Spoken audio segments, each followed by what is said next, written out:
आपने एक चीज बोली थी कि अगर पैसा बड़ा लगा के हम बिजनेस करते हैं और बिजनेस डूब जाता है तो दोबारा हम पैसा नहीं ले सकते अपने पेरेंट्स से। सेम मेरे साथ हुआ सर, मैंने एक पिज्जा का शॉप खोला था बहुत बड़ा, वो बंद हो गया। अब फैमिली दोबारा स्टार्टअप के लिए अगर मैं फंडिंग लेता हूँ तो मानते नहीं है, तो उस चीज को कैसे हैंडल करना चाहिए? देखो वही मैं बोल रहा हूँ कि you need to be very balance in your decisions.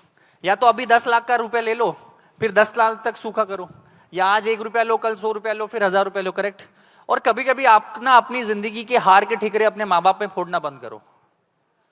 आपकी जिंदगी के हार के ठिकरे अपने माँ बाप पे फोड़ना आज से बंद करो, क्योंकि it is very easy to blame on parents. जब आप पहली बार शराब पीने गए थे तो माँ बाप से पूछा था?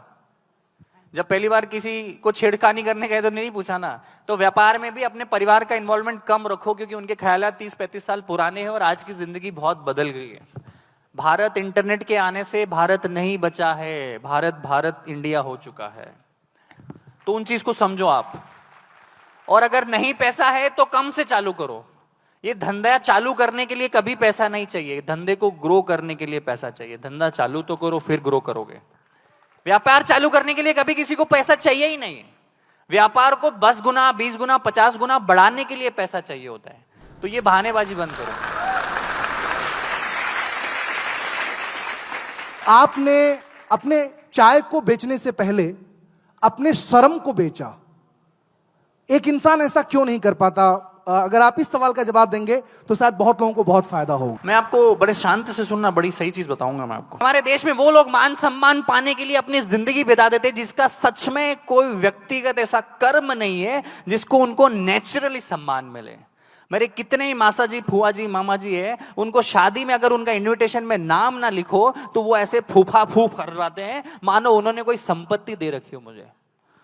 वो सम्मान ही किस काम का जो मांगना पड़े। और दूसरी चीज, किस चीज की शर्म है भाई? तुम्हारे पास पैसा नहीं है, तुम्हें पता है। तुम्हारे पास वो संसाधन नहीं है जो तुम्हें चाहिए। तुम्हारा सपना है घूमने का, तुम्हारा सपना है आईफोन खरीदने का, तुम्हारा सपना है वो फेवरेट जूता खरीदने का, तुम्हारा सपना है विदेश घूमने का, तुम्हारा सपना है बड़ा बंगलो बनाने का। तो इसमें शर्म किस बात की? क्योंकि खुजली तुमको है तो खुजालना भी तो तुमको ही पड़ेगा भाई। खुजली तुमको है ना। कोई बोल रहा है भाई दो आज देखो मैं आपको रास्ते बताता हूं जिंदगी के।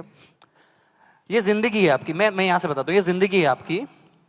आपको कुछ भी नहीं आता है। आपको 5 स्टार होटल में चेक इन करते नहीं आता है, आपको बोर्डिंग पास निकालते नहीं आता है, आपको बोलते नहीं आता है, आपको सोशल मीडिया चलाते नहीं आता, आपको कुछ भी नहीं आता है। करेक्ट? आपको कुछ नहीं आता है, मान रहे हो?